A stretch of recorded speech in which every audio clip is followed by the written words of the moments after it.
హెబ్రీయులకు రాసిన పత్రికలో చూసినట్లయితే మరణ భయానికి జీవితకాలం అంతయు దాసత్వములో ఉన్నవారు అనే ఎక్స్ప్రెషన్ మనం చదువుతున్నాం.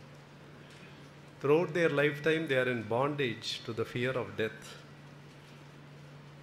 ఇదే మరణాన్ని గురించి యోబు రాసేటప్పుడు 18వ అధ్యాయం 14వ వచనంలో భీకరుడగు రాజు అంటున్నాడు. Is called the king of terrors. మనుషుడు అనేక భయాలు జీవితంలో ఎదుర్కొంటూ ఉంటాడు. అయితే అన్ని భయాల కన్నా ద కింగ్ ఆఫ్ టెర్రర్స్, భీకరుడగు రాజు అనే మాటను బిల్దాదు వాడటం మనం చూస్తున్నాం. ఇది ఒకవైపున. సాధారణంగా మరణ సమయంలో ఆశ్రయము, ధన్యత, లాభము అనే మాటలు మనం వాడము.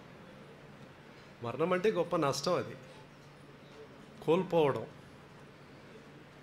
ఎంతో ప్రియంగా సన్నిహితంగా ఉన్న ఒక తండ్రిని, భర్తను,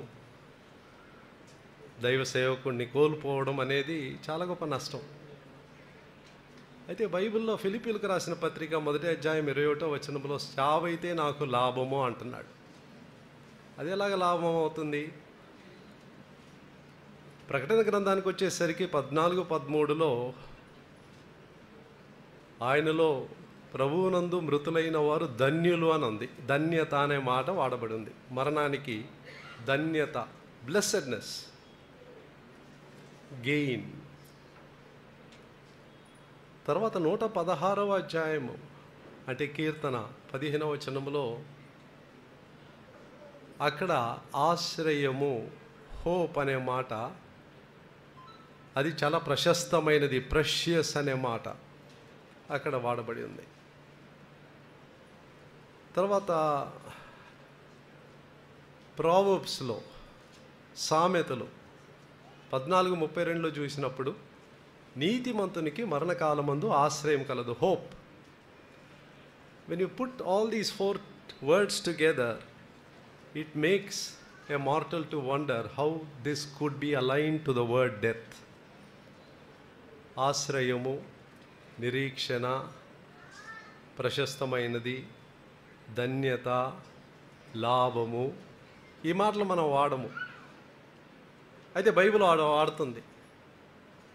ఒకవైపున ఏం చెప్తుందంటే భీకరుడగు రాజు, కింగ్ ఆఫ్ టెర్రర్స్, జీవితకాలం అంతయు మరణ భయానికి దాసత్వంలో ఉన్నవారు అని వర్ణిస్తూ ఈ 4 పదాలు లాభము, ఆశ్రయము, అది నాకు ధన్యత అని ఇదే బైబిల్ చెప్తుంది. మానవుడు పుట్టేటప్పుడు ఏకరీతిగా పుడుతున్నాడు, అందులో ఏ వ్యత్యాసం లేదు. మనమందరము పాపంలోనే జన్మించాం. We are born alike but we don't die alike. ఒకే విధంగా పుడతాం కానీ, జన్మిస్తాం కానీ ఒకే విధంగా చనిపోం.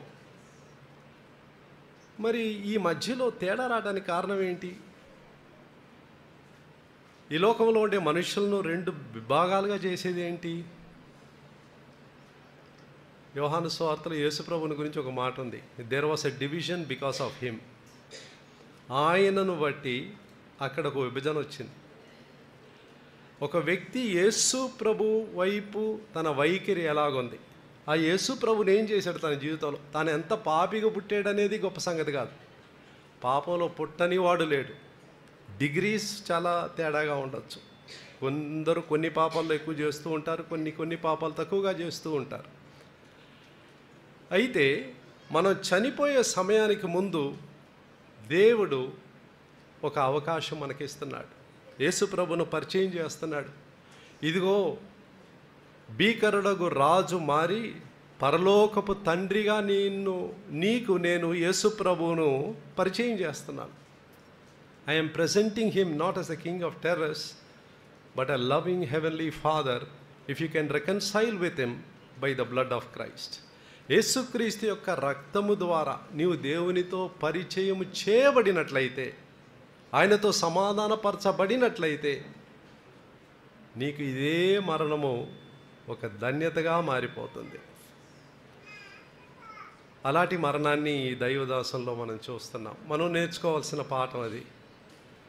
ప్రభువా, నా అంతం అలాగుండాలి. బిలాం అలా కోరాడు, కానీ దానికి చెల్లించవలసిన క్రయాన్ని చెల్లించకుండా భయంకరంగా మరణించాడు. చెప్పడం ఒకటి, జీవితంలో సాధించడం వేరొకటి. జీవితంలో ఇది నిశ్చయం చేసుకోవాలా, ఈ మరణాన్ని చూసేటప్పుడు నాకు కూడా ఒక దినం నా అంతం రాబోతుంది. రేపో ఎల్లుండో ఎప్పుడో తెలియదు. నా అంతం వచ్చేటప్పుడు నేను ఎలా మరణిస్తాను? క్రీస్తు నందు మరణిస్తానా, క్రీస్తుకు వెలుపల మరణిస్తానా? ఇందులో మతాన్ని గురించి మాట్లాడటం లేదు, డినామినేషన్ గురించి మాట్లాడటం లేదు. క్రీస్తు అనే వ్యక్తితో నాకున్న సంబంధం ఏంటి? ఆయనలో ఉన్నానా, ఆయనకు వెలుపట ఉన్నానా? అది నా భవిష్యత్తును నిర్ణయం చేస్తుంది. 60 ఏళ్ల క్రితం మా వైఫ్ వాళ్ళ అమ్మమ్మ, అంటే నానమ్మ వాళ్ళ అమ్మ, ఆమెకు విశ్వాసి, ఒక దినం లేచి ఆమె సంఘటన చెప్పేటప్పుడు అంతా నాకు గుర్తొస్తూ ఉంటుంది. లేచి ఏం చేసిందంటే బాగా స్నానం చేసుకుంది. స్నానం చేసుకొని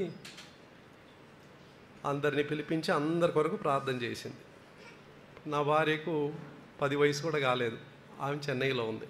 ఆమె గురించి కూడా ఆఖరిలో ప్రార్థన చేసింది. తన బిడ్డలందరి కొరకు ప్రార్థన చేసి చేసి చేసి ఆఖరిలో వారి గురించి కూడా చేసింది. చేసిన తర్వాత వాళ్ళ ఇంట్లో స్టూవర్డ్, అంటే వాళ్ళ ఇంటిని చూసుకునే ఒక పనివాడు, పెద్ద పనివాడు, అతన్ని పిలిచి, ఈ స్థలంలో నేను బట్టలు ఉంచాను, ఈ బట్టలు నాకు మీరు తొడిగించాలి. ఎందుకమ్మా అలా అంటున్నారు? తర్వాత చెప్పింది ఇంకొకరిని పిలిచి, అక్కడ నేను డబ్బులు ఉంచాను, ఆ డబ్బులు నేనే దాన్ని సమకూర్చి పెట్టాను. ఈరోజు నేను వెళ్ళిపోతున్నాను, నా ఇంటికి నేను వెళ్ళిపోతున్నాను, ఈ బట్టలు నాకు వేయాలి, ఆ డబ్బులు మీరు వాడాలి. చెప్పింది, ప్రార్థన చేసింది, కళ్ళు మూసింది, అయిపోయింది. ఏంటండి ఈ మరణం? ఇదండి ధన్యకరమైన మరణం. ఇంకొక ఆయన, ఆ కుటుంబం కూడా నాకు తెలుసు. ఆయన యేసుప్రభుని అంగీకరించినప్పుడు నాయర్ కుటుంబం నుంచి వచ్చాడు. ఇంట్లో నుంచి వెలివేశారు. మీకు అన్నం పెట్టను అన్నారు. ప్రేమించిన తల్లిదండ్రులు వెలివేశారు. కట్టుబట్టలతో తన చేతిలో ఉన్న బైబిల్తో బయటకు వచ్చాడు. ప్రభు ఆశీర్వదించాడు, దీవించాడు. దీవించి ఆయనకి తర్వాత ఉన్నత చదువుకోవటానికి ఇంగ్లాండ్కి వెళ్ళి తిరిగి వచ్చాడు. పెళ్ళయింది, 3 కుమార్తెలు, అందరూ పెద్ద స్థానంలో ఉన్నారు. ఆయన దినం వచ్చింది. ఆయన దినం వచ్చినప్పుడు ఆయన ఏం చేశాడు? కుటుంబంలో అందరిని పిలిచాడు, తన కుమార్తెలను పిలిచాడు. పిలిచి అన్నాడు, ఈరోజు మీరు ఒకటి చేయాలా? ఏం చేయాలా? మీరు ఒక పాట పాడాలా. ఏం పాట పాడాలా? What a friend we have in Jesus. Yesu ప్రభువులో ఎంత మంచి మిత్రుడున్నాడు అనే పాట పాడాలా. నీకు పియానో వచ్చు కదా, నువ్వు పియానో వేయాలా. నార్మల్గా మాట్లాడుతున్నాడు. వైఫ్ని పిలిచాడు, తాళపు చేతిలో ఆమె చేతిలో పెట్టాడు. నాకెందుకు ఇస్తున్నావు? నువ్వే కదా అన్నీ చూసుకుంటావు, నాకేం తెలియదు ఇక్కడ. లేదు, ఈ రోజు నుంచి నువ్వే వాడాలి, దీన్ని నువ్వే వాడాలా, నువ్వు అన్నీ చూసుకో, ఏదేది ఎక్కడ వాడాలనేది నువ్వు చూసుకో. ఇచ్చాడు. 3 పిలిచారు, కుమార్తెలను పిలిచి మీరు పాట పాడాలా. What a friend we have in Jesus. ఎందుకు నాన్న ఇలా అంటున్నారు? నేను ఇంటికి వెళ్ళిపోతున్నాను, నా తండ్రి దగ్గరికి వెళ్ళిపోతున్నాను. అయితే నా మనం ఒకటే, మీరెవరు ఏడవకూడదు, మీరెవరు ఏడవకూడదు. ఎందుకు? నేను నా ఇంటికి వెళ్తున్నాను, నా తండ్రి దగ్గరికి వెళ్తున్నాను. సంతోషంగా ఆ పాట పాడండి, ఆ స్థలానికి వెళ్ళిపోతాను. చెప్పాడు, పడక మీద వండుకున్నాడు, వెళ్ళిపోయాడు. అనేకసారి హృదయంలో ఆశపడుతూ ఉంటాను, ప్రభు అలాంటి మరణం ఉండాలా. మీలో ఉన్నందుకు ఎంత గొప్ప ధన్యత. యేసు ప్రభులో నేనున్నానా అనేది స్వపరీక్ష అందరూ చేసుకోవాలా. నేను పాపాలన్నీ ఒప్పుకున్నానా? పరిశుద్ధాత్మ యొక్క నిర్ధారణ నాలో ఉందా, నేను దేవుని బిడ్డ అని? అలాగైతే నా మరణానికి భయపడవలసిన అవసరం లేదు, ఎదురు చూస్తాను. ప్రభా, నువ్వు ఉంచినంత కాలం నీ చిత్తం చేస్తాను, నీ పరిచర్య చేస్తాను, నా సమయం వచ్చినప్పుడు వెళ్ళిపోతాను. ఆ నిర్ణయం చేసుకుందాం.